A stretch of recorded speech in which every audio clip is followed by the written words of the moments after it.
காமெடியனா சினிமாக்குள்ள வந்து இப்ப நடிச்சா ஹீரோவா தான் நடிப்பேன்னு அடம் பிடிக்கக்கூடிய நடிகர்கள் யாரெல்லாம் தெரியுமா? லிஸ்ட்ல நம்ம ஃபர்ஸ்ட் பார்க்க போறது சூரி. எப்படியாவது தமிழ் சினிமாக்குள்ள நுழைஞ்சிட மாட்டோமா அப்படின்னு ஒரு மிகப்பெரிய கனவோட வந்தவர் தான் சூரி. ஆனா அதுக்கு ஏத்த மாதிரி எந்த ஒரு கதாபாத்திரமும் கிடைக்காம, ஒரு காமெடியனாவும் ஆக முடியாம, ஒரு கேரக்டர் ஆர்டிஸ்டும் ஆக முடியாம சூரி அப்படியே சுத்திக்கிட்டு இருந்திருக்காரு.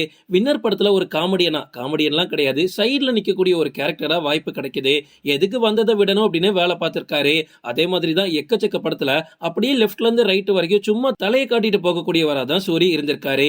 அதுக்கப்புறமா வெண்ணிலா கபடி குழுல 50 புரோட்டாவை சாப்பிட்டுட்டு மறுபடியும் அந்த கோட்டை அலி நான் மறுபடியும் முதல்ல இருந்து சாப்பிட்டேன் அப்படின்ற காமெடியில பயங்கரமா ஃபேமஸ் ஆகி சாதாரண சூரி பரோட்டா சூரியா மாறினாரு. அதுக்கப்புறமா சுந்தர பாண்டியன், வருத்தப்படாத வாலிபர் சங்கம், ஜில்லா, சீமராஜா, நம்ம வீட்டு பிள்ளை, இந்த மாதிரி அடுத்தடுத்தது நடிச்ச எல்லா படங்களுமே பெரிய ஹீரோக்கள் கூட தான். இதன் மூலமா சூரி நம்ம தமிழ் சினிமாவுல ஒரு தரமான காமெடியன் அப்படின்ற பெயரை வாங்கினாரு. அப்பப்ப கிரிஞ்சு பண்ணுவாரு, சரி அந்த கதையை விடுங்க. அதுக்கப்புறமா வெற்றிமாறன் கண்ணில் பட்டு விடுதலை அப்படின்ற படத்துல சூரி தன்னோட கடின உழைப்பால ஹீரோவா மாறினாரு. சூரி அதை எதை நினைச்சு நடிச்சாருன்னு எனக்கு தெரியாது. ஆனா அவர் நடிச்சதை பார்த்த யாராலையும் சூரிய ஒரு காமெடினா நினைக்கவே முடியல. அன்னைக்கு ஹீரோவானாரு, இப்ப வரைக்கும் மனுஷன் ஹீரோ தான். இனிமே சூரி காமெடி பண்ணுவார்லாம் நம்ம நினைக்க கூட முடியாது. லிஸ்ட்ல நம்ம அடுத்து பார்க்க போறது சந்தானம். ரீசெண்டா மதகஜ ராஜா படம் பார்க்கும்போது தான் எனக்கு சந்தானம் ஹீரோ ஆனதுல ஃபர்ஸ்ட் டைம் காண்டாச்சு. எவ்வளவு பெரிய காமெடினா நம்ம மிஸ் பண்ணிருக்கோம் அப்படின்றது எனக்கு அப்ப புரிஞ்சிச்சு.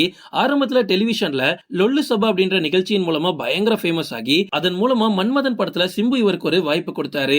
அதுக்கப்புறமா சச்சின், பொல்லாதவன், அரையன், 305 கடவுள், சிவா மனச சக்தி, பாஸ் என்ற பாஸ்கரன், ஒரு கல் ஒரு கண்ணாடி, கண்ணா லட்டு தின்ன ஆசையா, இந்த மாதிரி படங்கள்ல நடிச்சு தமிழ் சினிமால காமெடியன் அப்படின்னா அது சந்தானம் மட்டும்தான் அப்படின்னு சொல்லிக்கிற அளவுக்கு ஒரு மிகப்பெரிய உச்சத்துல இருந்தாருன்னு சொல்லலாம். ஆனா அவர் என்ன நினைச்சாரோ தெரியல. அதுக்கப்புறமா வந்தவங்க கூட ஹீரோ ஆயிட்டாங்களே, பெரிய பெரிய ஸ்டார் ஆயிடுறாங்க, நம்ம மட்டும் ஏன் காமெடியனா இருக்கோம் அப்படின்னு ஒரு வைத்தறிச்சல்ல வந்தாரோ என்னவோ தெரியல. இனிமே நான் காமெடி படத்துல நடிக்கவே மாட்டேன், நடிச்சா ஹீரோவா மட்டும் தான் நடிப்பேன் அப்படின்னு சந்தானம் இப்போ ஒரு ஹீரோவா நடிச்சிட்டு இருக்காரு. அவர் நடிச்ச படங்கள் எதுவுமே சொல்லிக்கிற அளவுக்கு பெருசா ஓட மாட்டேங்குது. ஏன்னா நம்ம தமிழ் சினிமால ஒரு நல்ல ஹீரோவா மாறணும் அப்படின்னா படிப்படியா கதையில இம்ப்ரூவ் ஆகி நம்மளும் இம்ப்ரூவ் ஆகி மேல போனோம். ஆனா அவர் இன்னைக்குமே ஒரே மாதிரியான ஸ்கிரிப்டா தான் தொடர்ந்து நடிச்சிட்டு இருக்காரு. லிஸ்ட்ல நம்ம அடுத்து பார்க்க போறது யோகி பாபு. இவர் யோகி அப்படின்ற படத்தின் மூலமா தமிழ் சினிமாவில் அறிமுகமாகிறாரு.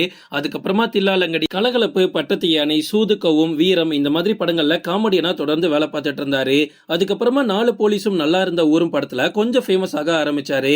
அதுக்கப்புறமா சினிமா கேரியர்ல ஒரு மிகப்பெரிய திருப்பு முனை அப்படின்னா கோலமாவோ கோகிலா தான். அதுக்கப்புறமா ஒரு பக்கம் காமெடியனாவும் நடிச்சுட்டு சைலண்டா ஒரு பக்கம் ஹீரோ மெட்டீரியலாவும் மாறிட்டு இருந்தாரு.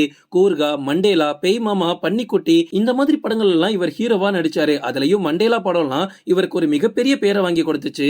லிஸ்ட்ல நம்ம அடுத்து பார்க்க போறது வடிவேல். இவர் ஆரம்பத்துல காமெடியனா என் ராசாவின் மனசிலே அப்படின்ற படத்தின் மூலமா அறிமுகமாகிறாரு.